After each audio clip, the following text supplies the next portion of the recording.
Welcome back, ladies and gentlemen. Episode 37 of the Cutoffs and Coffee podcast. We are your hosts, CT and James from T3 Performance.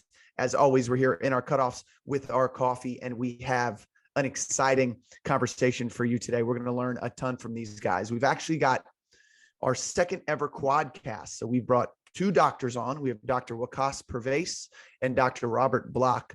They are chiropractors from Malta Chiropractic. They're actually the official chiropractors for the Albany Firewolves professional lacrosse team. And they were my chiropractors when I was playing professionally for the Albany Empire. These two are awesome. A little bit of info about them. Dr. Waqas Pervez attained his doctorate from Northeastern College of Health and Science with a special focus on functional movement and the assessment of the body. Dr. Pervez's goal is to address the root of the patient's problem in order to more effectively approach the symptoms and reduce the likelihood of the symptoms returning. And we get into that. We take a deep dive into kind of his approach to training here on the podcast. Dr. Robert Block is a graduate of National University of Health Sciences. Dr. Block has been in clinical practice for over 25 years and is the only chiropractor in Saratoga County, New York, to have earned a postgraduate degree from the American Chiropractic Rehab Board. So these guys are awesome. They were a lot of fun to talk to. We take a deep dive into low back pain and what we can do to clean it up and fix it. We talk a lot about return to play for not only athletes, but for your weekend warriors. And these guys, again, I keep saying it, they were so much fun. They're so awesome to talk to. They're so knowledgeable. And I think there's going to be something that every individual, depending on, no matter your skill set or what you do in life, I think there's going to be some information that you guys can take from them. And hopefully you enjoy listening to it as much as we enjoyed recording it.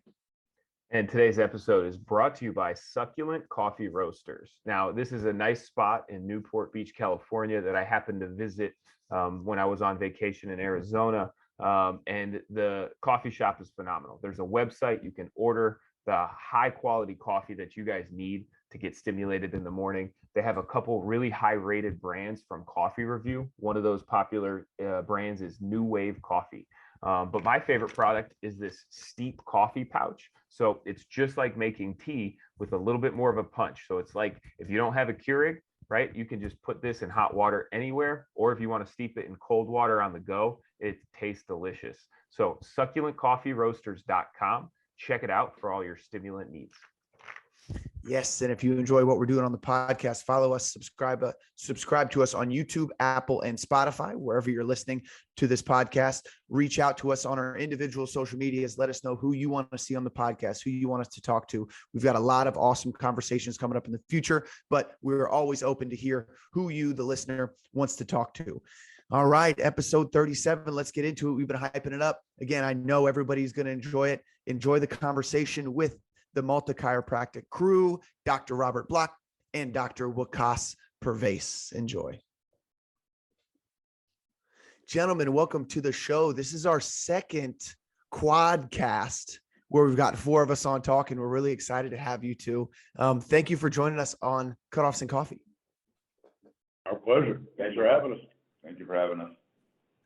Yeah, absolutely. Let's just dive into the questions here to get to know a little bit more about you guys. What are a couple things that James and I need to know that about you two individually that we can't find from a quick Google search? Yeah. I'll go first. And this is something when I first came to the country is I was actually awarded nicest kid in school in 5th grade, and in our parade they had this big ceremony. So and I got $50, which was really one of the highlights of my 5th grade career. So yeah, that was a big deal for me that you can't find on the internet. So got the nicest kid award in elementary school. You still a nice guy? I'd say I'm a nice guy. But, worth $50 at least? I mean, that's big money when you're in 5th grade. It's huge. Rob, how about yourself? I was thinking in the context of the conversation here with the sports theme, and actually pretty foundational, oddly, growing up, is I'm a lifetime long-suffering Jets fan. And, it seems like a small thing, but it kind of defines you because, growing up, I just saw a guy I haven't seen in 30 years, and after saying hi to him, he's like, Jets, right? And just kind of remember. And I taught me some humility, some patience. And a quick story to that is actually two things in my household. You had to be a Jet fan for my kids, and you couldn't be a Yankee fan. So I'm a Mets fan, and I think I hate the Yankees as much as I kind of like the Mets. And my daughter going to Ecuador for a year on an exchange program wanted to bring gifts to the family, to bring little trinkets and things. So she had an Amazon cart 20 Yankee hats, which was not thinking happening. So there's 20 kids in Ecuador Jet hats now. Nice. Oh, that's hilarious. Yeah, Yankees fans, please don't stop listening yet. I hope this didn't ruin the episode for you. Also, second question here to follow up. What is the last skill, if you guys remember, teaching yourself, or a skill you're currently working on right now? For me, it's I've been working on this for about a year and a half now, and I'm big on handstands, so I'm working on 10-second one-handed handstands. So I'm at about 3 seconds. So my goal is to be able to hold a one-handed handstand at any given time, anywhere. So that's the skill that I've been working on. Oh, I like that. Do you Rob? follow like a progression for that, or do you just flip over and land on one hand and? Yeah, it's honestly that. It's just, you just stand on one hand, and then you have to build the strength on it by using a wall. You have to find the proper line, and then you have to find counterbalances. But it's as simple as just doing, and then you'll figure out how to do it better, and so on. I love it. I on and off mess with the harmonica. I always wanted to play an instrument. And so the neat thing is I can just have it in my car, and when I get kind of a little half obsessed with something, I can be driving around. I'm sure the people driving by see this idiot with a harmonica in his face, just monkeying around with stuff. But I can do it kind of anytime. So every once in a while, I'll just have the harmonica in my pocket and trying to do like Neil Young type stuff, or I hear some at Christmas time. I learned something like an idiot for the family, and so I'll monkey with that. I always want to play an instrument. I can't say that I do play an instrument, but I can pop out some things that you may recognize. Beyond that, clinically, I'm going through a coursework now called pain reprocessing therapy, which, as we go further, probably chat a little bit about. It's pretty intriguing stuff. So I'm right about halfway through the online training for it. It dovetails into a lot of the rehab that we've been doing and some of the education we've had. So that's pretty fascinating stuff. So I'm kind of knee deep into that right now and checking out some of the research. So kind of going into the clinical part, that's kind of a strong interest right now. That's cool. Those are all three things that we haven't heard. I love asking that question because it's always so interesting to see what people care about outside of, what they do on a daily basis at work and for their job. And those are a couple of things that I haven't even thought about. One, we've talked about handstands on here a few times, but one hand, James, I think that's probably this afternoon. We'll start diving into those. Sounds like a plan. All right, guys, why don't you tell us your stories. Tell us how you met. Tell us how you got to where you're at today. Tell us about building your business and kind of what you guys do, and bring us up to pace on where you're at today, the professional sports teams that you've worked with, and just let everybody know more about you. So it makes more sense when we get into the rest of our conversation.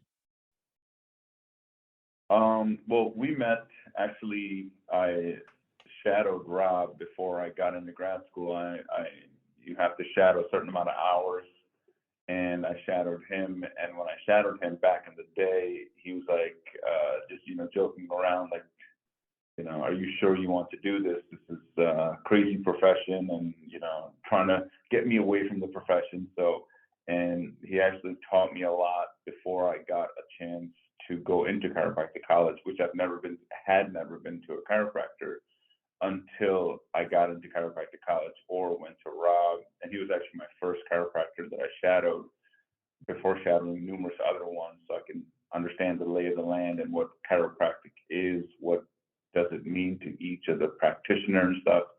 went to grad school, graduated, and then came back, worked at a few other places for a year, and then Rob and I connected, and we decided to open up our clinic and went from a small facility to a big facility, and that's kind of like this, what is that, 8 years condensed in a very small conversation. So it was really, really cool, and how we connected from when we first started to where we then connected when I graduated to where we are now. 5 years in practice together. Yeah. So yeah, I'll let Rob take over on his part on how we connected and such. So Yeah, well, he kind of shadowed me around, and he said he was going to go to PT or maybe be a chiropractor.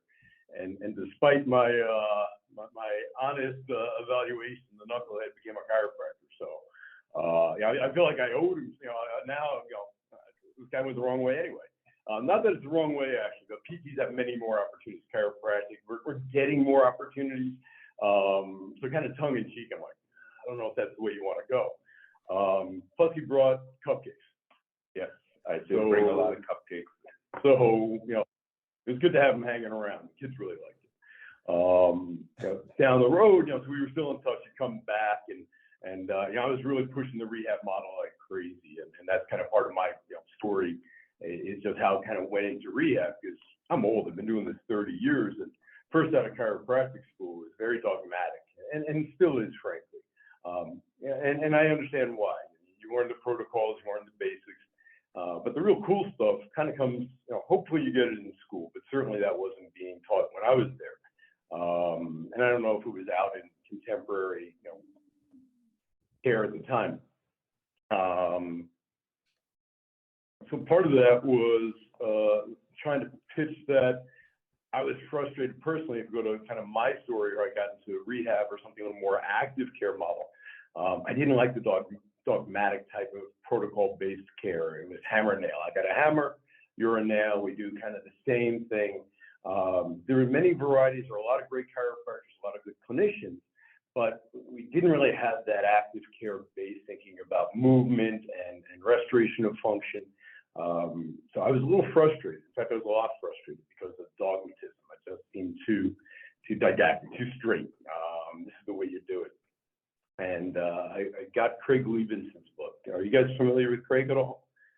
Wrote a great text. He's on his third edition now. It's Rehab of the Spine, a Practitioner's Manual. And basically, Craig is just a great synthesizer. He takes information from everyone, reads everything, and then he puts it through this tremendous filter. He understands it all, and he can see how all things interrelate. So I'm very fortunate to, first off, have read the beginning of his book, and just about the time I read his intro, 2 pages in, I'm like, I found it, man. Like 10 years in practice. Some things just didn't seem to click for me, didn't energize me. It's like, this guy's talking from all these different angles. This is interesting. And just about that time, a buddy of mine had brought his program, it was a 3-year diplomate program, to our area. And what he did, everyone who wrote in his book, is he edited it, but he had Stu McGill, and he had Vladimir Yanda, all these great people in rehab writing sections, and then Craig would write them as well. Well, he brought a lot of these authors and these researchers to the program, so we learned from the people who did the research. So we're just crazy fortunate. There's remarkably interesting people, and then Craig synthesizing everything. So that was the inroad. Like, okay, then I became voracious. I'm reading everything and writing everything down, taking notes. This is what I hoped for, and presented just a very different model rather than the therapeutically focused model, where it's a matter of the treatment, the protocol, the intervention. It was about oftentimes active care and even the psychology part of it. There was a psychosocial part of people getting better and that understanding. So just opened doors wide open on a million planes. And then when we got together and looked at the facility, one of the neat opportunities when we moved to our bigger facility, Wakas was actually working, and still is, he's our fitness director. He was working as a strength coach and as a personal trainer over at the Y. So we figured, well, we got this facility. Let's get some stuff over here, and you can personal train here and integrate it. A lot of it was kind of a business decision at first, but it's morphed into, as we've added different things and incorporated more active care, thankfully having the facility. As I'm sure you guys know, if you got the toys and the tools, you can do some interesting things. So as we started to bring these things in, we started to see how they really blended into a model that at first we saw as kind of a hypothetical, patient-centered focus. Well, how do we get people to move? How do we empower them? Because they can do an exercise to feel better rather than me treating them. They can see first off that that's a way forward. It's a restoration of function that decreases that pain as opposed to me doing something and them being dependent. And that's part of the model that I always disliked about chiropractic or any passive care. It was dependent on us kind of fixing them, but they always needed the therapeutic. For here, perhaps you can see that they can function better, more efficiently, and then you don't get that tissue overload. And so many of the injuries we see are even that last, you stop on a dime and there goes the ACL. That's an overuse injury. That was ready to go. If you can't stop, decelerate, and not tear your ACL, something was already going on there. So looking at how do we correct that function was a much more empowering model. And the neat thing is, and there are many people who talk about it, Charlie Weingroff, people who talk about the fact that changing that movement pattern, the therapy or the rehab is actually training. It dovetails into performance enhancement.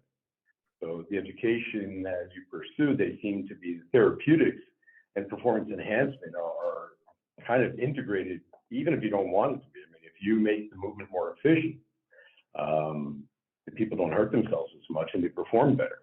So that's kind of what the model has gotten into now. So we start to incorporate a lot of other things from programs for movement competence to help people get past injuries.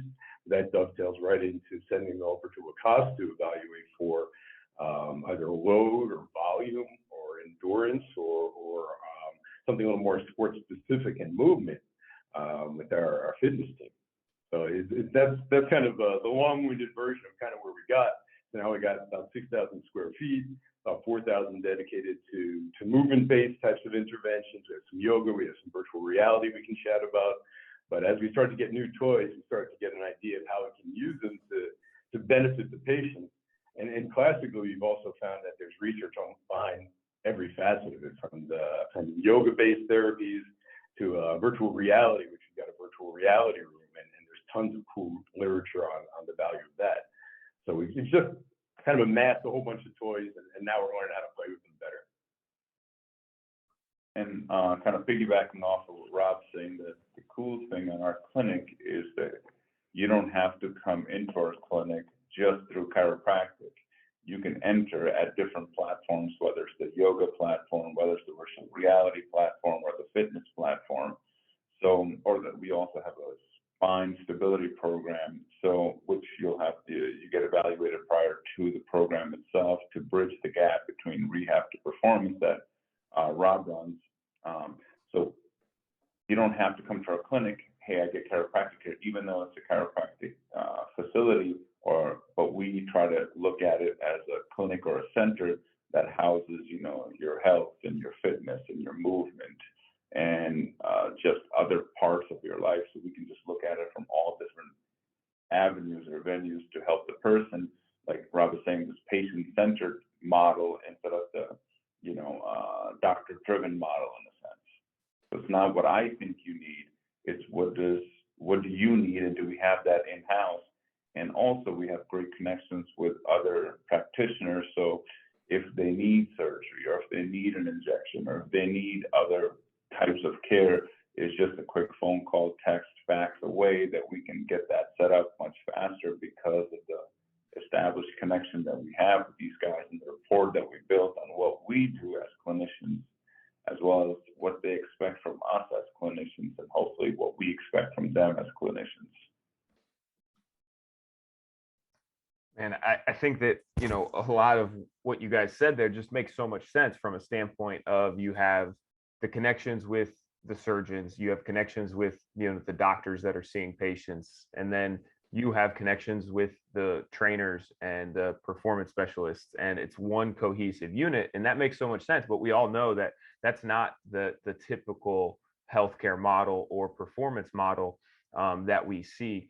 And you guys kind of already answered the question I usually ask is, was there a paradigm shifting moment that you guys had in your careers? And it sounds like it was from being exposed to Dr. Craig's book in rehab and movement and this, new approach to restoring function versus a more, maybe frustrated dogmatic approach that we've typically seen in chiropractics. Could you guys kind of maybe explain that to our listeners in a way where we take an athlete who's coming back from an injury, and let's just use a lower back injury, and what would that typical dogmatic approach be with that athlete, and what's more of a restorative approach? Kind of looking at that injury in two different lenses might help me understand that difference a little bit better. Yeah, that's a really cool question. I like the perspective. And it's not just chiropractic, it's therapeutics. Just to kind of, not just blast my own profession, not that I'm, Sure. I'm sorry about that, but Yeah.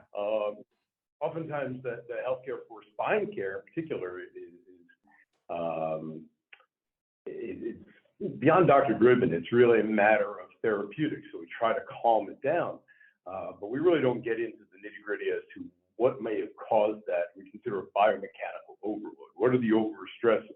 What are the things that allow for it? If you think about even say you guys as an athlete off season, you go to like Exos or one of your facilities, and you're going to try to find out what's the movement inefficiency that, for one, is going to affect your performance. But if you had an injury, a naggy injury, now we're going to try to figure out what's that key link, what's setting off that compensatory pressure, either because of the injury or perhaps there's a movement inefficiency previous to that. One of the things about athletes, great athletes are great compensators. So, see how people move, and sometimes you guys just, when you break it down, the movement may be a little clunky, but your performance is exceptional because you just, that's the nimble nature of great athletes, but it allows for overuse. Another discussion, because athletes are also interesting in that regard. You guys power right through, and that's an interesting population to deal with. But from say an athlete who hurts their back, the more classic type of, say, manual therapy or conservative care or chiropractic, PT, etc., is going to be therapeutic. Say we're off season or the person's shut down, so we're not trying to get them back to play. You don't think they can play through it. We want to know what kind of injury it is first off. But once we find it, a lot of it's therapeutically based. For chiropractic, it's manipulation commonly, not only, but it could be physical therapy modalities. But these are all to kind of calm it down and let it heal. They respond well commonly. Manipulations, mobilizations, things that PTs do can really soothe the area. But the benefit comes from the passive interaction between the practitioner and the patient. We're helping you. And you'll hear that individual with chronic pain saying, I always got to go to my chiropractor. I love my chiropractor. I love my PT, which is really cool, great for the ego, all that stuff. But there's that reliance. We're missing something, and makes you feel kind of like you did a good job, but what you're missing is helping the person take care of themselves. And health is empowering. Health is the fact that you can take care of yourself. That's healthy mind, body, as opposed to dependence. And there's an inherent dependence being bred when their care is passive and reactive. And that could be an injection. I know people who every 3-4 months they get their facet injection. But we've never taught them how to stop loading the facet so much so that it gets mad every 3 months and needs the injection. It breeds fear. They start to become pain avoiders. There's a predictable downward spiral. The athlete will keep going, but ultimately when they finally have to retire or shut down, they're left with this overload that's perpetuated, and they feel broken. So the rehab model, first off, we're going to try to understand where the pain generator comes from. What tissues are injured? Is it a disc injury? Is it a facet injury? Is it a bursitis? Is it a sacroiliac joint? We have certain structures that tend to be pain generators in say, a low back spinal injury. And there we want to calm it down, but as early as we can. We want to first off teach them how not to tick it off. Carol Levitt, a great kind of fountainhead from Czechoslovakia when it comes to rehab, said first treatment is teach your patient not to harm themselves. So you got to teach them how to stop ticking the sucker off, plain and simple. Otherwise, you can't progress. But beyond that, we want to find out, and we want to calm it down. We want therapeutics. When it calms down enough, why is that tissue getting overloaded? Is there an insufficiency in core stability functionally when they move? So we want to test for that. We don't want to just see, how does the muscle work? What happens when they lift their leg? How do they breathe? Is there a cause because you have what we may call lower cross syndrome or great Cook, we call layered syndrome, where say the psoas, the hip flexors are tight. And because of that, when you try to extend your hip, you can extend through the hip where you're generating your power or should. So now you have to steal that motion from your lumbar spine. And we want more stability. So it's fine here and there, but if you're continually getting your motion through something that really is intended to be stable, you're kicking it off. So that's that cause. You may not even feel the pain until that one final move. One of the things, some of the psychology of it is, it seems like you're fragile because all I did was, push off and I reached back for this pass, or I picked something overhead and boom, there she went. And it doesn't make sense. It doesn't correlate because you did something innocuous. You should have been able to handle it. And there she goes. So unless you understand the mechanism, we feel fragile. We understand the mechanism, and it's not just that we see it, but we get an audit. So if you bend back and your back hurts, and I get your hips moving and I engage your core and I give you an exercise, something active, and you bend back and it hurts less, for one, I know I'm on the right track, but you know that you don't need me to fix you. You can see where the inefficiency was, where that key link was, and then you can actually make a correction yourself. So that's also going to be enhancing your performance as we go. We have a focused goal towards treating you, but that blends right into what we want to enhance for your performance. Because if you're wobbling through your torso, you have an energy leak, you have an inefficiency, you can't perform as well. So it becomes kind of a natural model to the diagnostics and the understanding of the cause right into, for the person who may want it, performance enhancement type training and injury resilience. Because now if you're moving right, you're not beaten up on that. So you're not so dependent. The goal is to actually help the person to be able to help themselves, and then help them as much as they need, but fall into the background rather than feeling that they need us all the time. Yeah, kind of great for the ego, but frank truth is we're not doing a great job if we allow for that to happen. The thing that Rob's saying, I think transferring that locus of control to us helping them understand that they're not really broken, it's just figuring out the patterns that need to be corrected. Because let's just take a simple exercise, squatting, right? You can't see yourself squatting, whether it's in the mirror or what have you. Someone else who has a keen eye for that movement needs to see, like, hey, your knees are collapsing, hey, your ankle turns in, hey, your body shifts to the left, or you drop, or you helicopter your torso a little bit. So someone that knows those things is well equipped to know how to pick those things out from a person that they're assessing, has to be well equipped with the education. Then they tell them, hey, your knees collapse, hey, a bunch of different falls. Now let's fix it. And like Rob was saying, the audit itself has to make sense, because did it hit the mark? Did it help? Hey, we did this thing where we put the band around your knees, or we did some glute bridges as a primer or a warm up. And now let's squat again. Look, it went better. Perfect. We're on the right track. It's not that you were broken, your patterns were off, which then caused that dysfunction of that movement insufficiency or that energy leak to come on. And then from there, that's where the fitness comes in, right? So when we see patient comes in, young male athlete, high school, college, wherever, weekend warrior, my back hurts, we figure out through proper assessments, examinations that tell us, hey, what is the root of that problem? We figure out the root of the problem, give them an end of treatment plan, right? We don't want to see you for the rest of your life. I like you. I don't want to keep seeing the office. If we can change that locus of control to you, it's the Saturday night. Ooh, I hurt my back. Oh, what was that exercise that he gave me?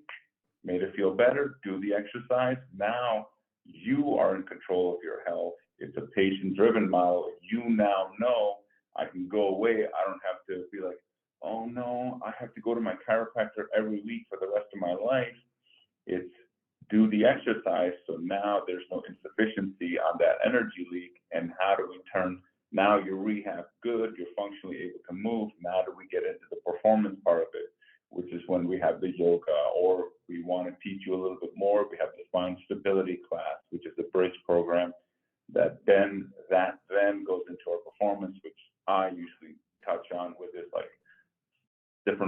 that we work on with performance and stuff, depending on what your sport is, right? The firefighters that I train have to do other things than the volleyball players that I train, have to do other things than the basketball players that I train, have to do other things than the soccer players that I train.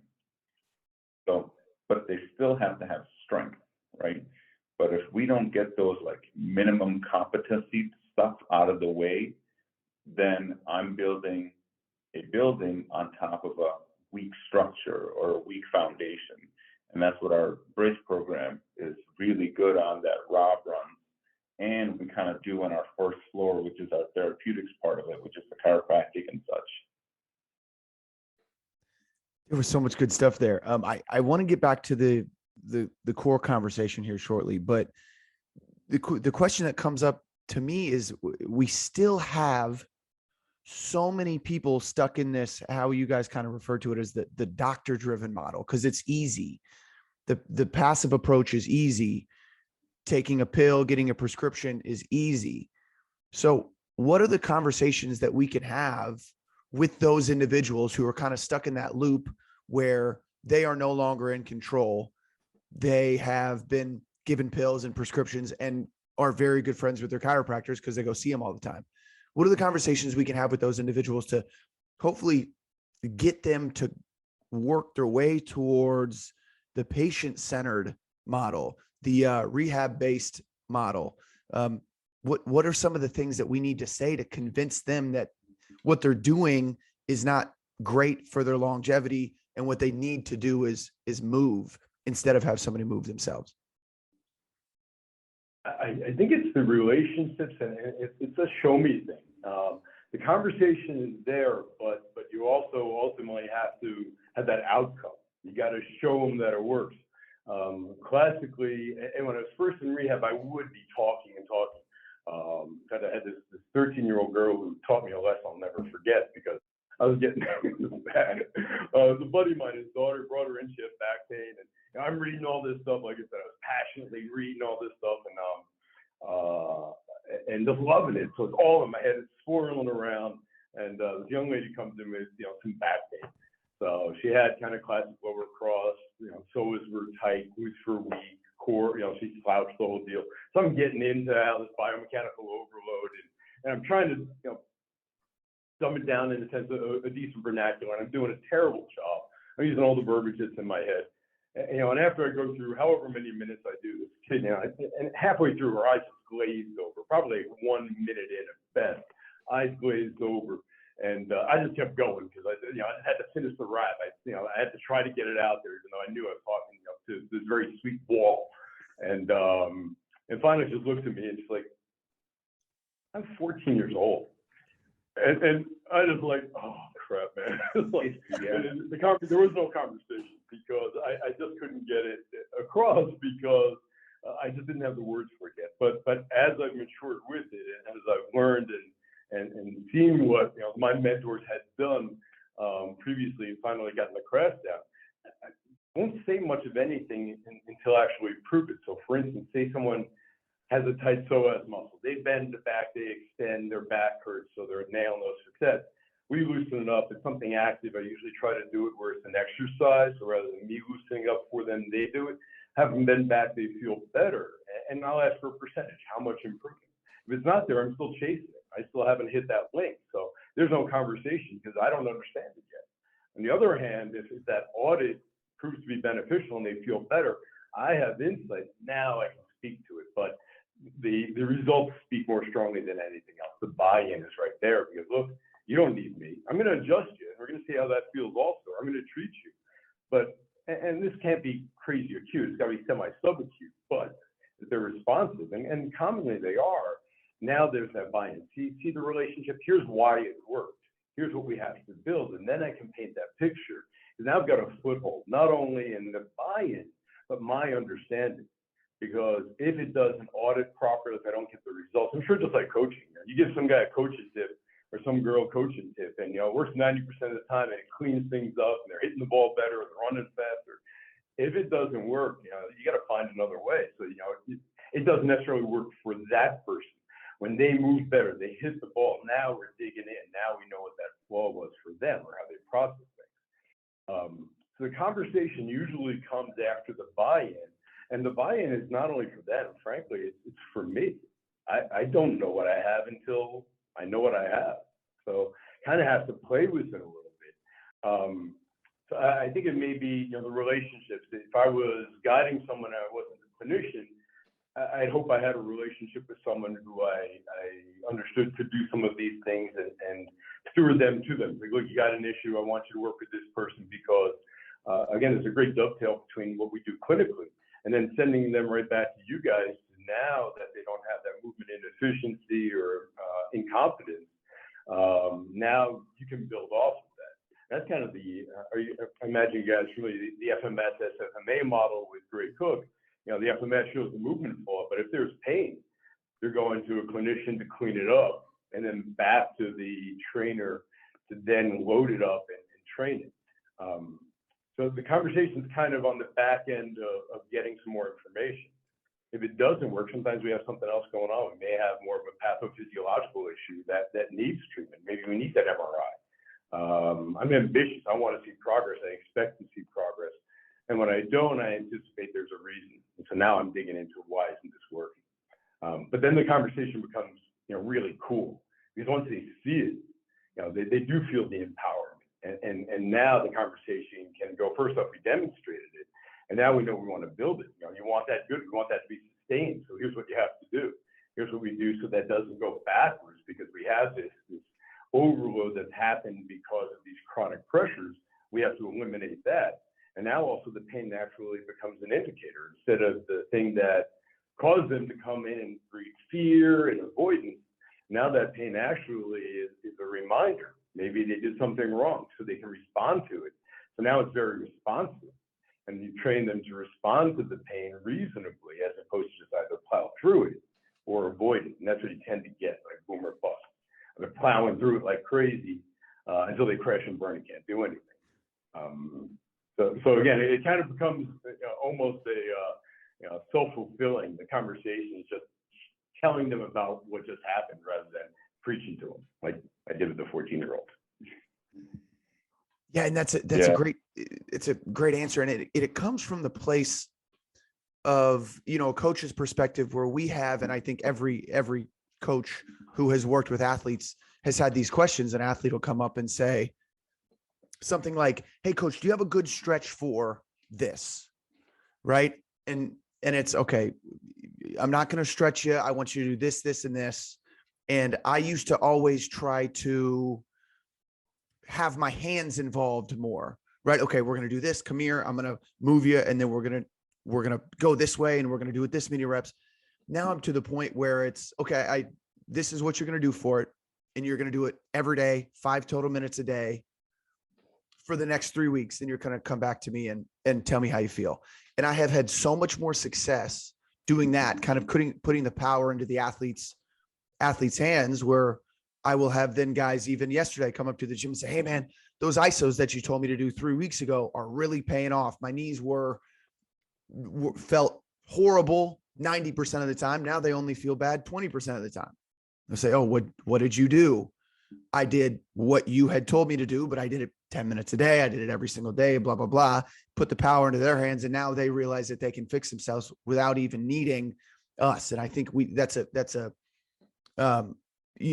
big win every time I hear an athlete tell me that, as opposed to I went and got ice and then I went and, got the AT to work on me a little bit. And I feel better because of it. Because just from my experience, they rarely feel better long-term after going through that process. But I have a lot more people come back to me when you just say, "Hey, do this every day for the next 3 weeks." And they seem to clean up whatever issues they're having. One of those big issues is the lower back, especially with contact sport athletes, especially with our football players. A lot of guys will come and have lower back issues. So let's talk a little bit about the core, what it is. Let's talk about what it means to have a functional core. And then also, what role does that core play into lower back issues in sports performance? Yeah, it's kind of funny, and I think we're getting away from it in training, thankfully. But the term came out a while back, core stability, And everyone jumped on that. And then, paradoxically, and to great fault, people would train that stability by repeatedly moving the torso. And it's the exact opposite. You want stability to control of motion. How are you going to get stability? Well, you're going to move the hell out of this sucker till it fatigues like a son of a gun, and that's going to breed stability. It's like playing golf and thinking you're learning how to play football. I mean, you got to train for what you're trying to invoke. But the core, the torso and the spine is kind of interesting. The lumbar spine is inherently unstable. You got 5 vertebrae stacked on top of each other. In each segment, you have 6 ranges of motion. They go forward and back, side to side, and they rotate. They've done a model study of basically, you took all the musculature, all these core muscles, if you will, away from the lumbar spine. It can't even actually withstand the weight of the torso, like 20 newtons of force in or 200, I think, the average weight of a North American male, without buckling, which is actually the term for enough movement that you injure some of those soft tissues. So without the musculature, the lumbar spine is just floppy. It's like a slinky, but it's central to everything. So we do need stability. We need to generate force off of a stable base, and everything, our arms are attached to it, our legs. So we need stability through the torso, yet it's inherently passively unstable. That's where you have the musculature and you have the neuromuscular coordination of the nerves coordinating to provide the stability. And it's an integrated system. So Stu McGill, who's a great biomechanist, I'm sure you guys are familiar, he says 360 degrees of stability. And the reason is because it's unstable in every range. So you have to stabilize all around. So people like in these simple answers to complex questions.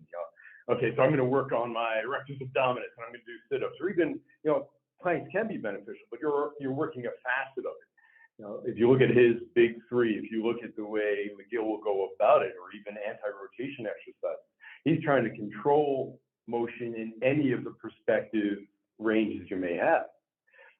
Beyond that, he then looks at things like super stiffness. So, if you're running, you don't want to be stiff through your core. You don't want to be stable, completely stable. There has to be some fluidity.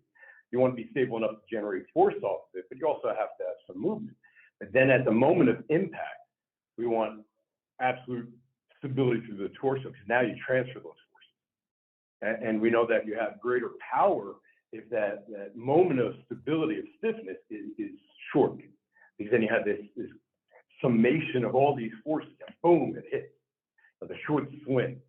You see like Ed Reed back in the day, running, and he's running after a guy full speed, and all of a sudden when he hits, just unloads. You don't even see it, but he just has to stiffen like a bullet, and boom, the guy goes flying. All his forces went into Reed and threw this guy like a rock. Any type of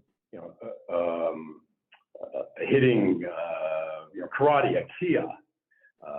Some of the, especially more in women's tennis, you'll hear a grunt.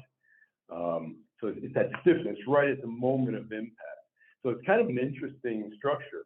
And I happened upon this kind of by accident. I didn't get this in my training, but if you look at the second episode of Sports Science from ESPN, they do a Joey Porter episode. And it was really cool. It's something I'd never picked up before, but they look at the forces that Joey Porter, back in the day with the Steelers, imparts to a quarterback who's just standing and is blindsided. The guy missed him, and Porter unloads on the guy. And the force was sick. It was enough to break like 8 blocks of cement. And they asked a really cool question: was why? How do you sustain this? How can how can the quarterback handle this? And it was the facet of the spine I'd never thought about. It is actually the ability to dissipate these forces. So if it was a stiff spine, inherently, structurally, you hit it, and that thing's going to shatter, and there goes your spinal cord, the whole gig. But it's a shock absorber, so when it hits, all of the vertebrae, where at one point it's disadvantageous for them to be so mobile and unstable, now we get benefit from that instability, because now it allows those forces to spread all the way out instead of hitting one spot and cracking it. Might hurt his back, but it was kind of an interesting component to why the spine has such capacity to be unstable, but we need the stability. So the core is all these things working, and they have to work at the right amount. McGill will talk about that also. There's coordination to it. When do I need it to move when I'm running? When do I need it to be stiff, to exert force when I try to hit that home run? And then beyond that, so that's all the cylinder, the rigid cylinder around it. But then you got the top and bottom, which are so important. It's the diaphragm. The diaphragm imports a compressive type of a force, almost like a Valsalva if you lift up or you blow out. So as the diaphragm goes down, you're imparting some stress in the torso, and it co-contracts with the pelvic floor. So you have the stability all the way around, but if you're not breathing abdominally, you're breathing up, you actually have to move. So respiration is so important when it comes to stability as well. And you basically can't be stable without breathing properly. One researcher, Paul Hodges, showed that, I'm pretty sure it was Hodges, people with back pain, the diaphragm didn't drop as much. For people, they actually did on ultrasound. They saw the excursion of the diaphragm when the diaphragm contracts, it drops and draws air into the lungs and pressurizes the torso. And they showed people with back pain in this study, and actually the excursion was about half of that of someone who didn't have back pain historically. So it shows the correlation between the dysfunction. It doesn't show the cause, but those people with back pain tended not to engage properly. Lastly, also the spine, in terms of that stiffness, it's a feed-forward mechanism. So if I'm going to move my arm, it's been shown by Hodges and his group also. Before I do that, there are certain muscles in the torso that they engage, kind of like prep. So now I have a little bit of base stability to generate force off of. Almost like if you're going to run, you're going to get into your stance and you're going to kind of get ready to, you're lining up and you're about to act as a receiver, and you kind of are ready to go sometimes, or you're about to run, and it's prep for the action. And these muscles feed forward before you even get a chance to move your arm or your leg. They show that in both. Some of these torso muscles engage to give you a stable base to generate force off of. So it's very dynamic. It's not this singular thing that, core stability is this rigid thing that you're going to develop. You actually have to challenge all of those capacities. From a fitness or training perspective, you have to train certainly the weak link. What does that individual do poorly? Because that's going to be their cause of compensation. So with training, as much as it has all these facets, training-wise, we want to ascertain what do they do poorly, or what functions poorly, so we're efficient. It's the only way we can get enough done. But we're looking at all those facets of the way the core engages in that individual for performance or for some of our functional training.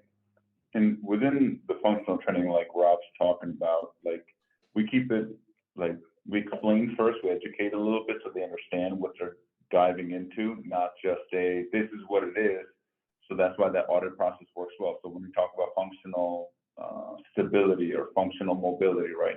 Certain parts of the body are meant to move while other parts of the body are meant to stabilize to make sure the other parts move. To give an example, like the hips move so your lumbar spine can stabilize. So then your mid-back has to move so your shoulder can stabilize or your neck stabilizes and so on. Every joint just works on top of itself. And when they shift is when there's a dysfunction or a pattern, which then you get hurt a little bit more. So someone, let's just choose football as an example, someone goes to tackle someone else and they tuck their head, right? That's not good. You can actually get really hurt because they're no longer stabilizing here. They're mobilizing here, which then becomes inappropriate to perform that hit or that performance in that sport. Or when they tuck their or drop their chest, hit someone and not keep their head up, stuff like that. So all those play a role because you have to put people in positions to see where they're not doing so good, the performance part of it, just speaking on football specifically. So everything has to build like this. So stability, mobility, stability, mobility. Once those patterns aren't there, it shifts up or down. You have to look at where did it shift and why did it shift? And is there a reason for that shift? Waqas, how are we training that? How are we training those things in the weight room? And then James. Yeah, in the weight room itself, we do basic movement assessment. We don't do FMS. We have like a side thing of an FMS, but we work on like strength, endurance,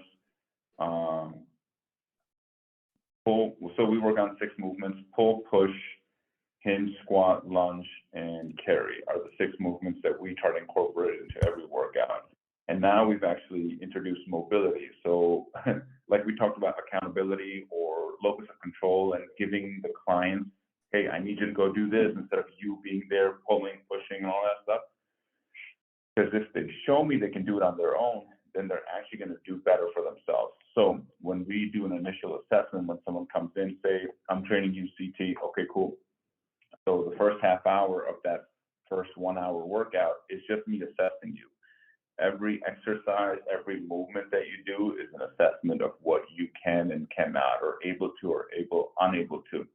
And we have modifications. Let's just say we do a squat, we do push-up, we do pull-up, we do minute plank, we do flexibility, and we have to actually do a dynamic that works on coordination. Are you aware of your body as it moves in space? And once we see, hey, this is not working, this is working, even though people are going to be pushing that day, pulling that day, carrying that day, hinging that day, maybe this one's at a 3 and the other person's at a 7, and this one's at a -4, and that their goal is to get to 0, and someone else's goal is to get from 7 to 10 and stuff like that. So a good way to assess it is just having a simple movement competency test. So people do FMS, which is great. I'm just not 100% convinced that FMS is the end-all be-all. I like to mesh a few things from Boyle, from Cressy. I'll do some of the FMS, some Mag 7 stuff that Craig Levinson does. And sometimes I come up with my own, because when we train firefighters, does it really matter that they cannot do a chin-up? No. But does it matter that they can pipe pull this motion and their shoulders don't hurt? Yeah. Are they using their low back, right? So I have them do some of the stuff that they do in their sport, whether it's firefighting or other sports that are more generic sports, football, baseball, basketball, and stuff like that. So I can see where are they. So if they're a basketball player, volleyball player, let me just see you jump. Let's see your power, right? So all those play an assessment, and then we just put it on a little platform, or I just write it to the side that says, yep, we got to work on jumping for this person. Oh, they have knocked knees when they jump or plant, or when they jump off. So then we go into more sports specific. Do they know how to change direction? How's their reaction time? Do they understand brain-body connection to a external cue, meaning a whistle, right? Sometimes it's easier. I can't tell you, hey, just throw the ball as far as you can, versus like, hey, you see that spot over there? Try to hit that ball into that spot. So now you just honed in on that one spot, and your goal is to focus that ball towards that one spot, versus like, oh, I just got to throw it as far as I can and try to hit that wall.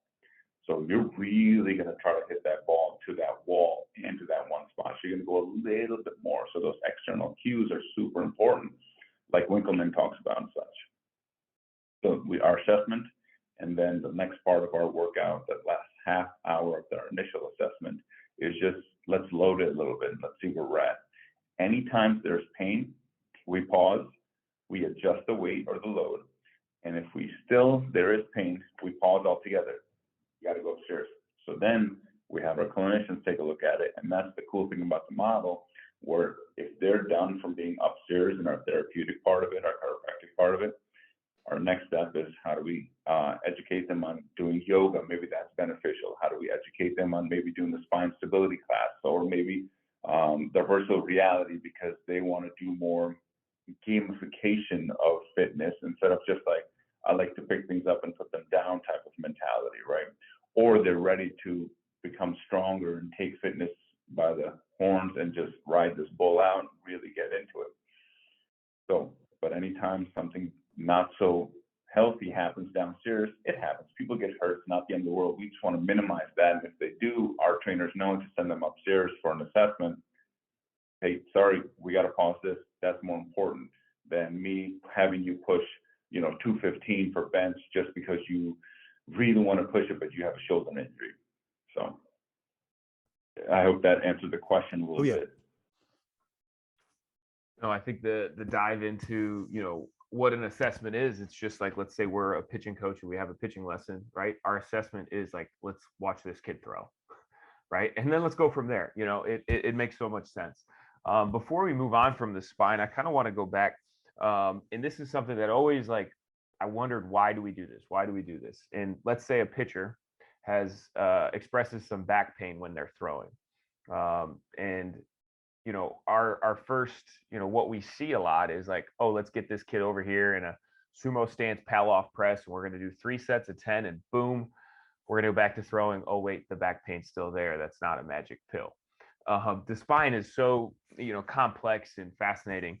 And you were talking about the diaphragm, and how the majority of people that express back pain end up having, you said, a lower diaphragm, or the inability to Contract as much, so it doesn't drop as far down actually.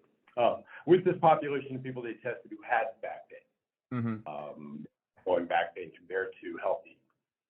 And that would almost lean on saying that, like, you know, being aware of our diaphragm and how we use it is something all athletes who produce force should be able to understand, because there is that correlation of what our spine does and how it helps us produce force. What are some specific things we can do to address, like, creating awareness through our diaphragm, training our diaphragm to get stronger? Before Rob answers, I just want to let you guys know, you'll see our cameras are like chest up. My belly's hanging out because I've been belly breathing the whole time. So that's another reason breathing, because from here up, I'm good. That's why your belly's hanging. That's why the only reason my belly's hanging out, okay? Because I'm diaphragmatically breathing. You know, it's the ability. I mean, you see it in coaching. You can have someone in this isolated situation. They seem to know the skill set, but then how does it transfer to gameplay and fatigue and situational type of considerations? So, McGill will say it, and we see also in studies that for one, you need endurance. That's a certain muscles. When you look at, say, quadratus lumborum, when you look at the lumbar paraspinals, it's not strength. It's endurance, but I suggest it's also endurance under the demand, the functional demand of the situation. You know, do they fall back to a pattern that they've done throughout the course of time or a day, or is it kind of almost hyperventilation? I see a lot of athletes, and again, athletes are great compensators. It's remarkable how many athletes breathe into their chest when you do a base assessment of their back pain. And they're doing it. I mean, you're always breathing. It's like 14 to 16,000 times a day. It runs automatically. You have to. It's breathing and bracing. So bracing is the stability component of it. But if it's going to be one or the other, although they should be simultaneous, it's going to be breath. Otherwise, you pass out. You know, you die. You need it. So even if you breathe inefficiently, you're breathing. So the oxygenation is the main thing. If you're breathing incorrectly, you're grooving that pattern. That's just the way you're doing it. If you have a rigid thoracic spine and you're stuck like this and you can't bring yourself up, if you bring yourself upright, you're going to have your ribs coming up. Your diaphragm is now, they call open scissors. It's not pressurizing the torso, so you're going to lose stability. It's one of the consequences, say, a rigid thoracic spine. So if you have that, you can't breathe correctly. That pattern is mandated because you have to breathe. So it's like running with your shoe untied. It's just, you know, you have an energy leak. It's inefficient. So you may have to address that. I mean, if you have that biomechanical component, who cares what you train? I could have you force a belly breath, but then when you get back to normal function, standing up and walking, let alone playing under a respiratory demand, you're going to be breathing through your chest like crazy. So we have to see what's the obstacle. If there's an obstacle, especially, you know, again, tantamount to your shoe being untied or your tire being underinflated, you're not going to function efficiently. So you have to get rid of that obstacle to the efficient manifestation of a normal pattern. If you look at the pattern, you look at babies, they're belly breath, little kids. This is optimal. We're programmed. It's in our brain. So for some people, you just get rid of that obstacle. You kind of get them an idea that they should be more upright, and it starts to manifest pretty naturally.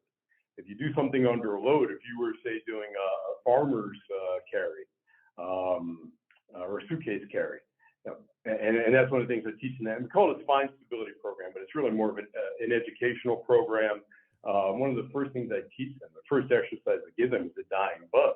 because doing a dying buck correctly with your ribs down into a parallel position with your pelvic floor, you have to breathe through your belly, especially if you use a bit of a wall press. Now you've blocked your chest. So I'll do that right off the bat just so people get a feel for it. And we make it automatic. We tap into the automation of it. For one, it should be automatic, but if we mandate it, I consider it a training wheel. Make it harder to fall. If I can kind of prompt it, so now we start to get that sense. Now they can tune in.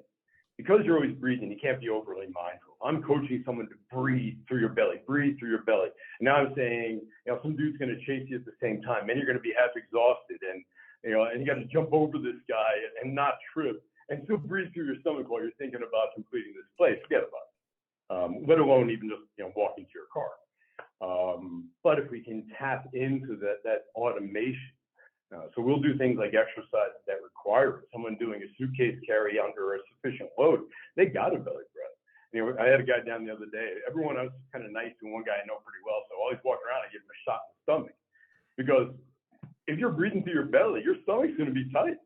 I was there, kind of laughed. Like, I didn't think about it, but I just kind of thought, I know this guy enough. I'm going to give him a little shot. But it's going to be tight. It has to be. So tap into the fact it's happening even when you're not thinking about it, because we don't have to be overly mindful. You want to be mindful enough to know if you're screwing it up.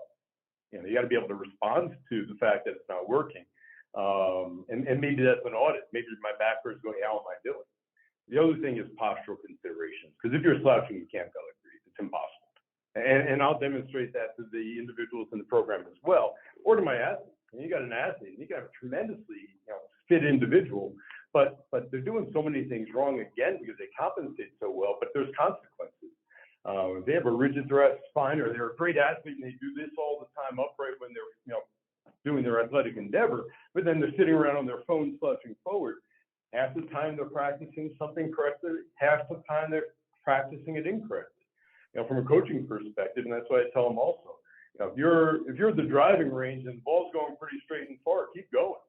You start slicing the crud out of that sucker, and you can't correct it by switching something. Walk away. Go do something else. You fatigue. You're going to start practicing crap, and we don't want to practice crappy stuff. But a lot of it's really trying to set that automation and let them see the connection. We have to have the buy-in. So part of it so that it's a bit of a training tool, but some of it is also, especially a lot of athletes. Why are they going to believe me? That's what they do. They move all the time. Why are they going to believe what I'm saying? Well, I got to show them. So when they start to see that connection, they get an understanding of the demand. Now they're going to get a little better sense of it, and they want to perform. And the person with back pain is also going to notice it doesn't hurt so much. So there's that audit as well, or that awareness. I consider basic responsiveness one of the best tools we've got. If you realize that you're thirsty, you take a drink of water. You realize your back hurts, and now you're upright and you're breathing a little bit better. It doesn't hurt. I don't need to tell you anything. I may have to make sure you understand it, but it's right there. It's empirical. If it doesn't work, I'm not going to start preaching that. I may mention it as an ultimate goal, but if I'm starting to say how important that is and it doesn't help you, why do you care? Why would you put time into something that's not fruitful? And just on the fitness realm of it, what we'll do for fitness is when we do certain things, our goal, like give an example, just an elbow plank or a push-up plank, we don't try to hold it for minutes. We just do, if you can hold it properly for 1 minute straight and without breaking or shaking, then that's it. You've reached your goal. Then our goal is actually to add a load to your low back or mid back area to now have a weighted plank. So then if you can hold that for about a minute, then we keep adding the load. There, in my eyes, there's certain exercises we don't do in our facility, like crunches we don't do. There's really not one time in any sport or any time in the world besides you getting up from laying down position and sitting up is the only time you really do a crunch. Second thing is we don't do burpees. There's really not one sport that does burpee, not mixed martial arts. I wrestled in high school and college. We never did a burpee. There's some sprawling you can do in mixed martial arts or wrestling or jiu-jitsu or what have you, but you never really do a burpee, so we don't do certain things. But going back to the core and stability part of it and endurance, We want to work on the strength because there's not one time also in your life that you've ever held for more than a minute, right? You might have to hold something up while you're helping your friend move, or you might have to hold something up while other things are being shifted around, but it's rarely like more than a minute. So a minute's a good timeline that works for us, that we hold things, whether it's a farmer's carry, overhead, bottoms up, a bunch of those movement patterns that stabilize this, whether it's at the shoulder or the core, that we really load it longer than a minute, and then we'll just load the weight instead of time. Yeah, that kind of takes us back to our handstands. If you can hold a handstand for a minute, I mean, I don't think you have to do it. Yeah. I got to do one hand instead of this two-hand crap. Let's do one. Right. Two's way too easy. I want to go back real quick. You had mentioned an exercise, I believe you were calling a something bug, dying bug. Will you explain that a little bit? That and that's a pelvic floor kind of diaphragmatic breathing exercise, right? Will you describe that to the people who are listening and can't see the video, kind of how to set that up? Because I think that's something that I used to use all the time, and I never knew the mechanism of why it cleared my back up, but it always helped when I was tight to be able to do something like that.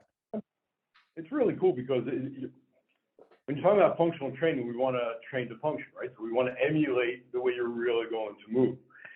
If you look at DNS, called dynamic neuromuscular stabilization, they're tapping into grooved patterns or developmental patterns. So some of the things, in fact, if you compare a little child to baby as they progress in their development and their maturation, from a movement standpoint, you move like little mini athletes. All of our correct movement patterns are already ingrained and they manifest as our nervous system matures.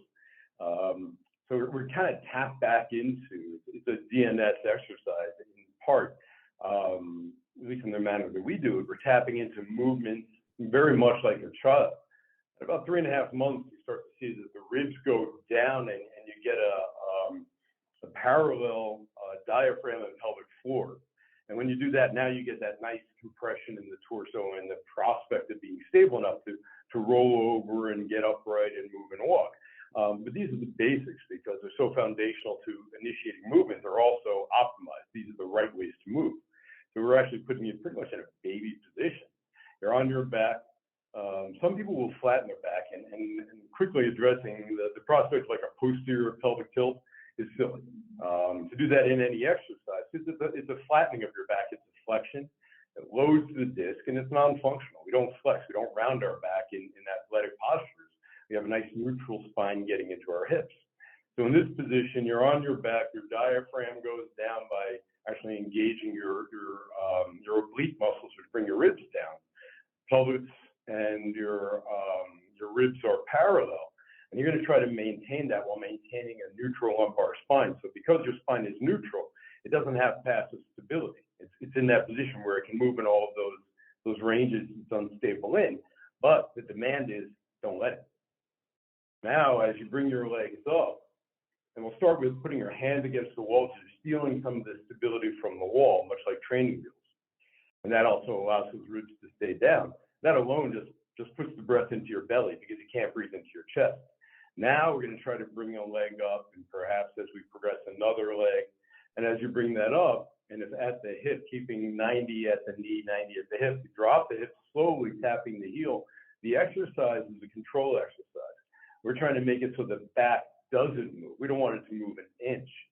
Before DNS, Gwendolyn Joel and her group out of New Zealand, they would do this, but they would put a blood pressure cuff. She had a device called the stabilizer, just a rigged blood pressure cuff behind your back, inflated to 20, I think it was 20 millimeters of mercury. And she'd actually have you look at the gauge. And if that pressure increased, it meant your back pushed down into the blood pressure cuff, which means it tried to move. And she gave you 10 millimeters of mercury leeway. And if that thing moved anything beyond that, it meant your back moved. Either pressure came off or went down. It was a great feedback mechanism to try to engage these muscles.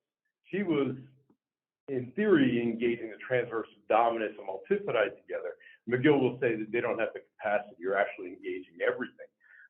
So a reasonable debate. I side with McGill. I read Joel's book. It was one of the first kind of rehab books that came out, and read it cover to cover the whole gig. But things kind of built from there. But it's a really neat challenge to get a dive down into breathing, bracing, stability through the torso through some type of dynamic motion. Then you start to take your hand away from the wall. You'd actually put a weight in. You can move arms and legs. There are a lot of variations, but it's a great breathing challenge and demand. Basically, stability optimized, where you have the breathing, bracing, and stability throughout the torso, at least in a flexion extension cardinal plane, not rotation, but at least, or side bend. But yeah, it's a great exercise. On our website, we have a handout that's actually Craig Liebenson. Dr. Liebenson, his text, and I got to hats off to him for what he's brought to the profession. He's just brought so many different people together and given so many resources. And he left them open source so people can use them. So we actually have them on our website. But it's a tremendous exercise. We're actually going to have some videos of some of the athletes doing those coming up pretty soon. That'll be kind of fun to play with. Nice. So make sure we link that in the show notes for the YouTube video so they can go to that. Cool. I love that, change the environment of the exercise instead of trying to over cue it. Example with the pressure cuff and trying to understand what's going on with the lower back. And we kind of covered a lot of the lower back, and I have definitely a better insight on what's going on in the core and how we're breathing and how that affects our performance. You mentioned earlier there's foundations that you guys look at. Is that 1 minute plank part of that foundation? And what are some of the other foundations that you guys are looking at in that eval from an athlete perspective that you want them to be able to do in that first 30 minutes? And hey, if we have these, okay, now we can go have some fun and get some performance training in. Absolutely. And it's kind of gender specific as well. One of the things that we look at is just how many push-ups can you do, not modified push-ups, just push-ups can you do in a minute? Can you hold an elbow plank or a push-up plank for about a minute? Can you do a chin-up? And for women, it's just one. For men, I think it's 5 or 8, and after that, we can have some more fun. Then from there, we work on coordination. So we'll do crawling and rolling patterns. Then we also check for flexibility and mobility. So we'll have them go through a series of mobility exercises like Spider-Man stretches, heel-toe touch or toe touch from all the way above, squatting, and we'll just do basic lunging, walking lunges. Can they drop the back knee down without having pain? And a single leg stance. And that's pretty much as simple as I can make it in what else did they need for their assessment. And then if they're doing good on that, I'll throw some dynamic stuff, which is like reaction training, which I'll just have them, let's just say we have our aerobic studio area where I'm just going to have them shuffle step, but I just point. So if I point to the right, you're running to the right, left, right. Do they pick up their foot? Are they going to roll their ankle? So I say, hey, to start with a light one. I want to see if they're, and this only happens when you get to the further up, right? Maybe they've had some Olympic lifting training, and then we talk about Olympic lifting. Rarely do we ever get into Olympic lifting after, like, within the first 3 months of training people, because we have to, there's so many other things we have to clean up. But that's kind of the platform that we utilize for initial assessment with people for our fitness platform. From the therapeutics, we're probably going to look for more base movement competences. We'll see if the thoracic range is sufficient with the wall angel. We'll look for squat mechanics, breathing. Do they have the abdominal excursion? Where is the breathing coming from? Is it apical and up? Look for hip mobilities, prone active and passive hip extension. Are their psoas tighter? Are they getting compensatory movements? An active straight leg raise, we'll see if they're transferring load well when they lift the leg. Are they still stabilizing through the torso? Sometimes we'll stress it a bit if someone's prone and they're lifting up in their hip. I've seen some of the pro athletes. There are occasions some of the guys on the football team, they lift the hip up, and as crazy strong as they were, me with a moderate amount of pressure, I can get that knee on down. And the glute might engage, but maybe their whole torso rot. So they have an inefficiency. They don't have a good coordinated movement pattern there. So because of that movement inefficiency or incompetence, probably because of some compensation. But now we know I have that energy. So we're gonna stress it a little bit to see. Like I said, every exercise is a test, but a lot of our tests are exercise based. We want to see how do they move and where is that flaw. So from a movement competence or clinical standpoint, we're going to dive a little deeper into some of the basic movement patterns, and then kind of when we clean those up, then they go into the fitness realm and what Waqas just talked about. How do you guys know once you get that information where to start? Because most likely, like, we're all pretty screwed up in more than one spot. I know I am, just as, you know, a former athlete, and I still stay active, and I'm not feeling great 100% of the time. But you know, it's a hard guess on what that really is, and I'm sure you see people like that. Like, how do you know where to go from that assessment? What's the first thing? What's the second thing that you try and clean up before you move? And do those things go together from practitioner to performance? Yeah, they go together beautifully, and it kind of dovetails back into what we talked about. Oftentimes comes in with their primary complaints. Say it's lower back pain. We look for whatever riles it up. Maybe an orthopedic test. It might be a movement. So say when they bend forward to 45 degrees, we duplicate or increase their back pain. So that's my target now. Now I'm going to look for all the movement flaws, and of those, there's some that are really cardinal. They're really foundational. So we're probably going to explore those first off. But that's the work done in the office right off the bat, and which I kind of mentioned earlier. So now, in the sense that now we're going to start playing with stuff. So I'm just looking for what may be an issue, right? My exam is I'm just gathering data. Okay, the hip doesn't move so well. They breathe poorly. The thoracic range is poor. Taking those things, I'm going to make some corrections there. Giving them exercises. If I suspect, probably from experience, but maybe because it was the most key abnormal movement pattern, the biggest fish to fry, or so it seems, we're going to attack that. So maybe we'll do a thoracic mobilization on a foam roller right there in the treatment room, watching that they're doing it properly, etc. And then you're going to have them bend again. Now, if it doesn't feel much better, if it's really vague, it's not big enough. I'm very ambitious. Clinically, I want to see something hit the mark. If that didn't work, I'm just moving on. I don't even talk to them a whole lot. We just tried it. Said, okay, I thought that might work. Let's try this. And it's funny because I got my diplomate with Liebenson's team and then assisted him. And I remember seeing him work people up that other people had trouble diagnosing. And he would just gather this information and typically hit it first time. He'd make a correction, have them do a supported functional reach to get the hip moving. And then when they bent again, they felt better. And everyone's like, magic. How the hell did that happen? And I remember one time I saw him not hit the mark immediately, and so I would assist him in the program, so I was at his program a lot. And I'm like, okay, now what's going to happen? The magician, kind of guessed wrong, and it didn't phase the guy whatsoever. He just went on to the next thing, and I didn't know how he did it. It just really seemed like magic. Went on to the next thing, and then he had the person bend again, and everyone's like, wow, cool, it worked. And it wasn't that he was wrong; he just wasn't right yet. And that's kind of where it's at. It's just kind of playing around with it. If it hit, it's like, okay, that wasn't the key link. That wasn't the main thing causing it. So then you move on, and once it starts to audit, now I know something because I go in realizing I don't know anything yet. And that's the kind of cool part of it. I mean, I don't have to know anything. I used to think I did. I used to think, I'm supposed to be the expert. I got to give you a diagnosis, give you an answer. And I'm very cool with I don't know yet. I don't know till your body tells me it's right.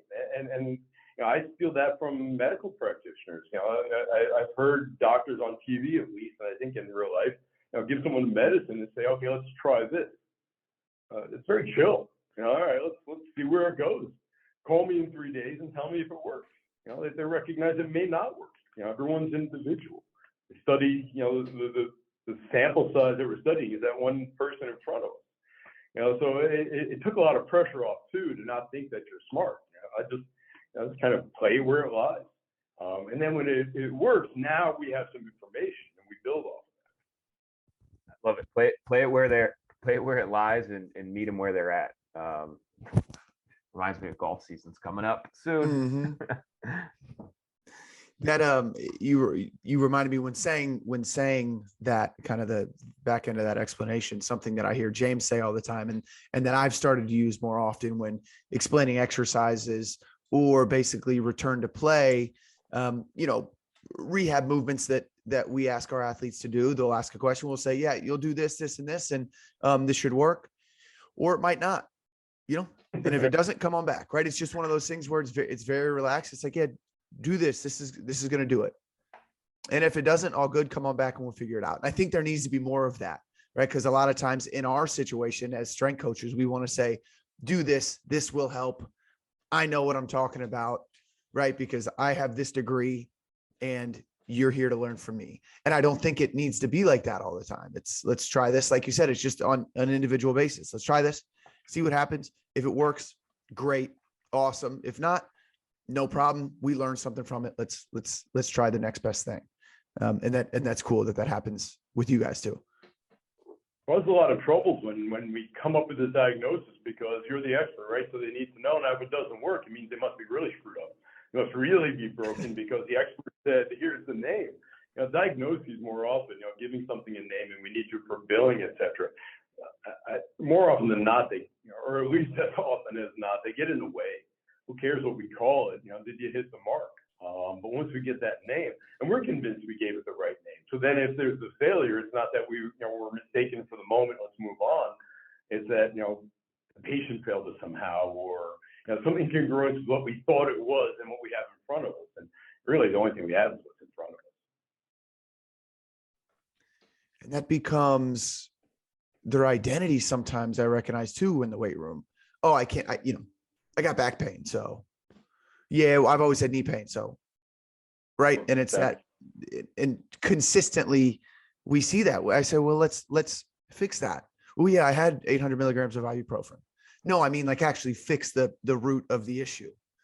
Doc. And that's the thing, become this reactive type of person versus a proactive type of person. It takes a little bit more energy on you to take care of you versus someone else taking care of you. It's nice to get a massage, but if you don't foam roll, if you don't do stretches, if you don't do a warm up, if you don't actually prime before you do a lift or a push or a movement, it really doesn't matter. I can't go in bench 315 just dry. I have to warm up. Even as a sport, let's just pick basketball. How many hours of training is done practicing? And then when you get in the game, how many minutes do you actually have the ball of the whole game, of the hours that were spent practicing with that ball? So that's why we are more about proactive type of therapies versus reactive. And then with the athletes, I had one last week. Oh, my back hurts. This always hurt. Well, what do you do about it? I just take some ibuprofen. Okay, we're going to take you upstairs. So we figured out what was going on. And now we take those therapeutics, do it prior to their fitness workout, and then they do their workout. And that's part of their warm up. And that's okay. I'm speaking from a place of a person who was always, when we met, I was dealing with, years of knee pain, and it was okay. Ibuprofen, icy hot, put some bands around my knees or whatever I need to do to get through it. And then finally quarantine came and I said, all right, I got to fix this, because I'm sick of always just dealing with this. And finally, once I realized it was something that I could change, I was able to change it and have had, amazing benefits from there. So it makes it a little easier for me to have those conversations with athletes because I was there, right? And I just did that. And through, some of the stuff that you guys helped me with, I was able to overcome that. A couple more questions, guys, then we'll get into kind of our rapid fire questions here. But I want to know, and we've talked about lower back. What are some of the other things that you see, let's say our weekend warrior athletes, or even some of our, kind of higher level athletes, when they're coming back from issues and injuries? What are some of the biggest mistakes that you see that they have when they try to get back into full participation? I think the biggest thing that I've seen in the fitness realm is I used to do something and then I went through an injury, and I should be able to do that thing again because I don't have that injury anymore. One of the things Rob and I talk about is with patients before clients or personal trainers. With patients, oh, I broke my arm back when I was in 7th grade, so my shoulder hasn't been the same. You broke your arm in 7th grade. You 33 years old now. It's not still right. So how do we make sure that we correct the pattern of that movement? So then from there, your arm doesn't think it's broken. So I'm just not used to raising that. Because remember in 7th grade, Henry hit me, and I get it now. There's emotional trauma to that arm, and that movement is restricted, right? And so from that perspective, it's slowly introducing, and slow is a subjective term, right? They might be like, hey, I used to run 100 meters in 15 seconds. Now I run in 25. Hey, let's progress you to get to 20, right? That's better than you were. And where you were, not let's get to where you were back in 15 seconds. So it's always slower than you think it's going to be. And patience, and there's a saying, it's like, what is it? Youth is wasted on the young or something like that, because we just don't have patience.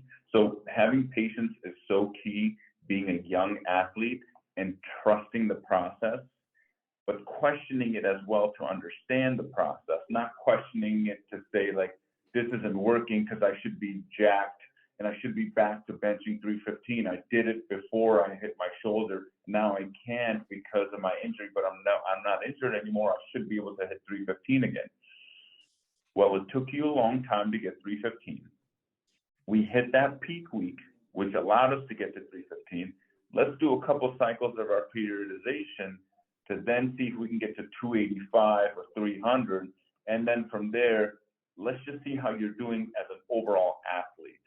Do you have mental hesitation in your movement? Do you have any performance hesitation in your movement? And then we'll worry about the strength transfers over into your performance. I'd say from the clinical standpoint, especially the weekend warriors, and they just plow right through the pain. They think no pain, no gain, and they can just be stoic and keep doing the thing that they love so much until. And the problem is when they finally do have to shut down, they want that quick fix, and the last thing you want to do is stop running. And convincing them that we may need to shut them down and then bring them back at a pacing at a graded level that's appropriate. Can be a bit of a hard sell, and sometimes actually it's not until they crash and burn, they can't run anymore, that they finally come in seeking help. But their mentality is still they want that quick fix so they can keep running. Interestingly, sometimes we'll see that their times and their performance improves after we're done, because the reason they had that chronic injury was there's an underlying inefficiency, and getting to that actually helps their performance. But especially those who aren't like the pros who are guided by a good trainer who know how to shut them down and convince them. I mean, the athlete wants to go, and that's wonderful. That's the mentality. That's why it makes you guys, a pro. But then the guidance that lets you see the big picture. So that's probably one of the most significant things we'll tend to see is they need the guidance to know how to get back and where to shut down or to modify. It might be you can participate, but at a limited basis. I mean, almost every athlete, especially in any collision or contact sport, is injured at some time during the year. So it's also that blend between, yes, you're going to play with some pain, and that's okay, but at what point is it unsafe, or is it actually something that's going to go into next season or become a bigger issue? So it's also talking with the individual, finding out where their goals are and where they stand in the season. But without that guidance, especially the people who don't have the trainers to help them out and put it in perspective, they overtrain, and we'll see a lot of that. And that's an aspect too. We got so many of these boot campy type things that are just rife with overtraining. And the mentality is great to get people moving, but in fact, it was again going back to Leibniz, and he says, open up next one of those places. You got a lot of people moving, which is great, but they hurt people, so they're going to need you. So that's one of the areas we think today. Yeah, that's where I kind of started, and I got out pretty quickly because I didn't believe that I was doing the thing that was the best for the individuals who were there. And so that's tough. But again, if it takes people from not moving ever to moving a little more, I think that we get some benefit there. also one more point on the rehab return to play. Another thing that I think is so interesting is we'll see some of our higher level athletes get injured.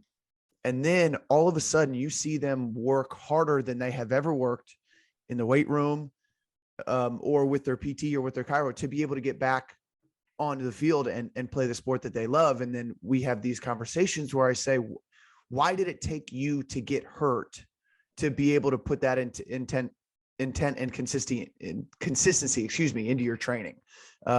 There's another chiropractor who James and I follow, Dr. Tommy John, who always mentions that training is rehab. Rehab is training. I think if you're always trying to train like you're coming back and you're trying to get back to hitting that 315 bench, or you're trying to get back into training how you felt when you were in high school, whatever that is, you would have to work pretty hard to be able to get back from an injury to be able to do that. So why don't we just take that intensity and consistency in our training programs out in our daily life when we're not injured, when we're not hurt, to be able to kind of maximize performance. So I think that's something for, like, just a good thing for athletes to maybe think on or meditate on, and realize that, okay, just because you're hurt and you're rehabbing as hard or harder than you ever trained, that doesn't mean you have to stop doing that once we're back in the sport, because we don't want to end up back here trying to fix some issues. Absolutely. Yeah. What is your guys' role? And let me just say, for marketing purposes, you guys were the reason that the 2019 Albany Empire won Arena Bowl 32. And we appreciate all your hard work for that. He had a in it. What's that? I would say CT had a big hand in that win as well. If it were not for you guys, we wouldn't have done it. So we appreciate all your help. And you're now with Albany's professional lacrosse team, which is cool, which I'm dying to get out there to see one of those games. So tell us kind of your role, guys, when you're working with the pro athletes, when you see them on a weekly or the kind of bi-weekly basis, what those conversations look like, what you're able to do to help the athletes, and how you guys feel you fit in with the organizations. A lot of what we do is, it's kind of the need of the team. Depends on how much we'll see them, and it's in season. So in season, we're not trying to make these big changes necessarily, unless someone's out, and we have a little more opportunity to work at some foundational stuff. At this point, it's a lot more kind of like the therapeutic intervention. We're trying to, you guys get beat up all year, so you got us, you got the trainers, you've got massage therapy, everything to keep you guys feeling good and primed and as healthy as you can to perform through the season. So in season's a lot different than off-season type of work. It's a lot of fun. It's great, interacting. And you guys were with us. You guys were local, so we did get a chance to work with you guys a little bit extra. With this team, and it's specific to the team, this team is mostly off-site all year, or all week, and they come into play and then they leave by the next day. So that's, even more just the therapeutic and trying to help them pre-game prep, get ready, and help with some of the aches and pains and anything we can do to get them a little more play ready for that day. That's exactly. We just get them game ready, and we're just there for the game days to make sure they're prepped. If we give them a little thing here and there to get them, help them out during the time that they're not playing, that's our biggest bang for the buck. If we can help them out outside of just playing at the time of the game, and we address it as best as we can. And it's a whole team, right? We have the athletic trainer that we work with, the massage crew that's also there, a bunch of primary care physicians. We have the ortho New York also working there. So we try to coordinate all of our care for the player. And we kind of take our lead from the trainer as well, because when it comes to during the season type of interventions and keeping you guys on top of it, they're really got their finger on the pulse. So wherever we can jump in, but we try to take our lead from the trainers, because they're really leading that, and any way we can assist you guys. And it's great having that interaction with those guys, but they're kind of the lead party for that. Awesome. Yeah, I know you guys were, and I said it jokingly, but I do mean it. You guys had a big role that you played in our success, and we appreciate everything you guys did. Last kind of thought on that, just because this comes up all the time with our football players, again, lacrosse players you have that are on turf. My sport that I was playing professionally, we were on turf. You guys helped me fix a multiple year long issue of turf toe. I still get athletes who get this turf toe, this big toe issue. We've got adults who have it, and a lot of times you just kind of try to stay away from it. Okay, we're doing lunges. It bothers you when you step back, put your back foot up on a bench. Are there protocols that we can take to get athletes through turf toe? Because it is surprisingly something we see way more often than I thought we would see. But I think it's a lot of, our athletes who stop and decelerate and kind of slam their feet into their shoe. And same thing with adults when they're just on casual runs. That's something that seems to flare up every once in a while. So any thoughts on turf toe before we move past that? Frankly, I don't have any protocols for that. I'm aware of it, but I haven't gotten into that as much professionally. I'd have to demur. I'm not as familiar with some of that. I can guess the stuff, but there are definitely people who can talk pretty authoritatively on. Maybe Yeah, same thing. You can do decompression on it, but even then, you have to figure out what effect comes from it. Like, is it from the windlass effect, or windlass effect, and a few other stuff? But you really, I'm not an expert on foot. Yeah, decompression. That might have just been it. I mean, it was horrible. I remember we did a little bit of decompression and pretty consistently, and ended up kind of cleaning it up. And again, I ask from a selfish point because I hear that more often than we should, especially when athletes get back into their cleats for the first time in, months when they go back to training camps and football. Okay, a couple of our kind of quicker rapid fire questions before we wrap up with what you think we're missing and where we can find you guys. Supplements. Obviously, best case scenario, we get a blood panel, we see where we're deficient, we supplement things to be able to raise those levels.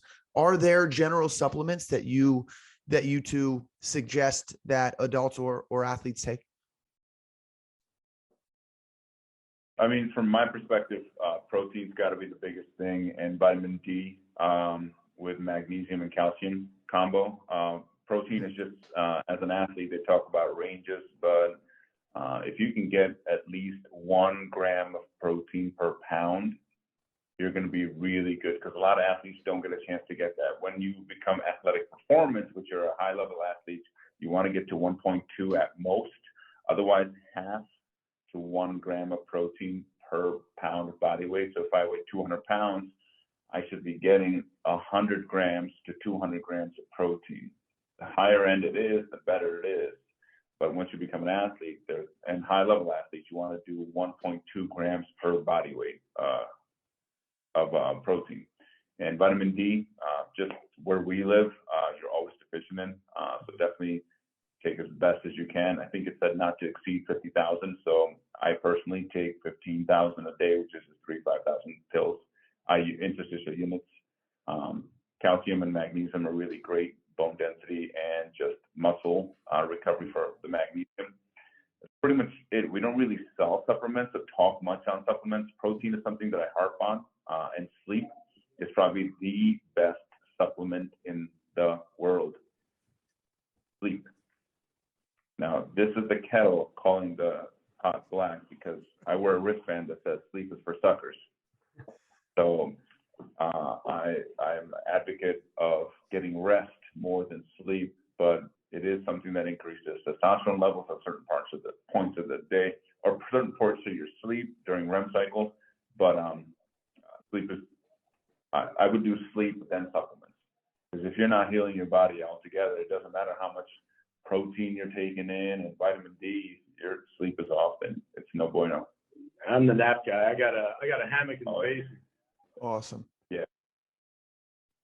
Yeah. Well, I'm actually doing a big sleep presentation here next week for some of our gym people and our athletes, and that's going to come out as a podcast as well. So I am 100% backing what you're saying there about sleep.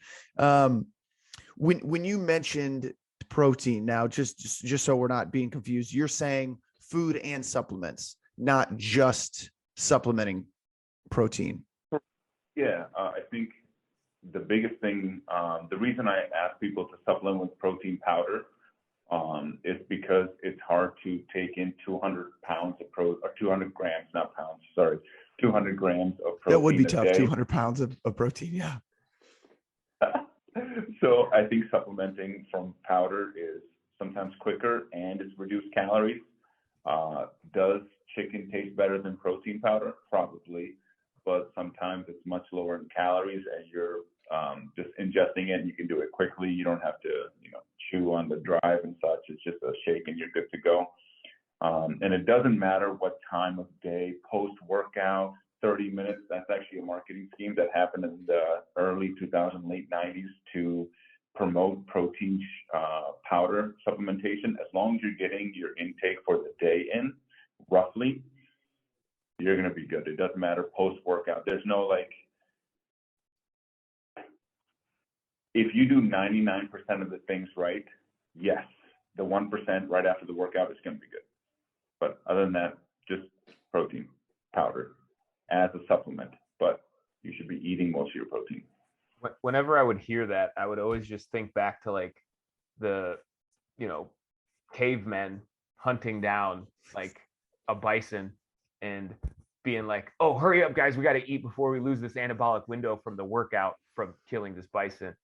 And it just never clicked. It never made sense to me. And I always go back to that mental image of a bunch of cavemen talking about their anabolic window. Yeah. Right. I think that's great. And like you mentioned, most of the people who, or I should say the same people who are trying to make sure they hit that 30-minute anabolic window, 30-minute anabolic window are never getting good restful sleep.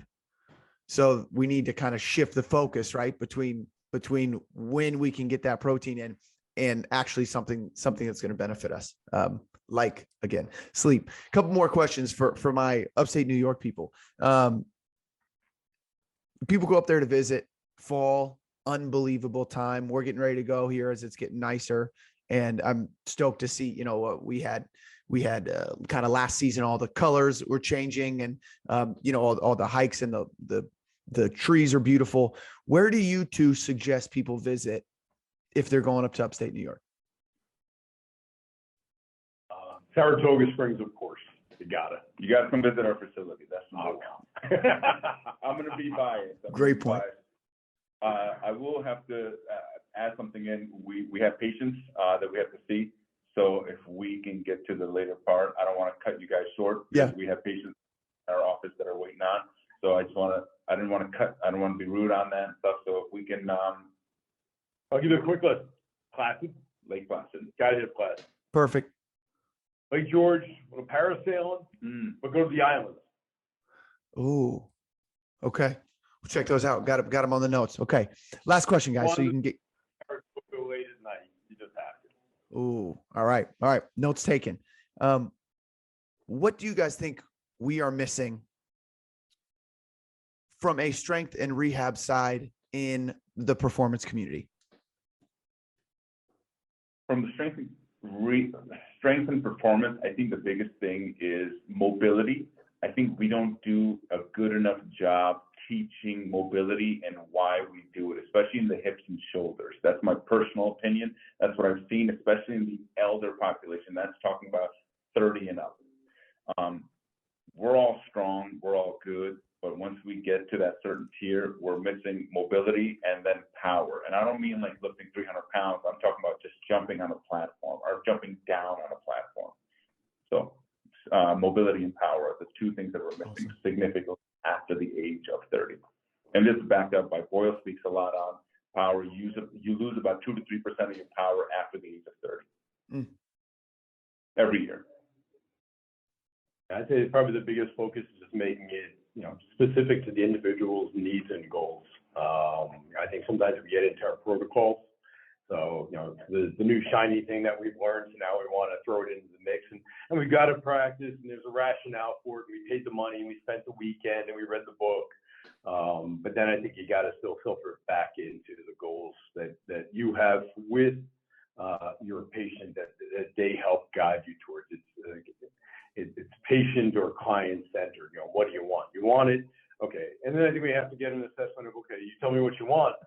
I think that's going to be quick. Okay, you want that? Here are the steps, and here's how we assess. And that's probably a facet too. I think we have to hold ourselves accountable to our success. If we're not hitting the mark, we got to recalibrate. If we're hitting the mark, we build off of it. And I think we have those relationships.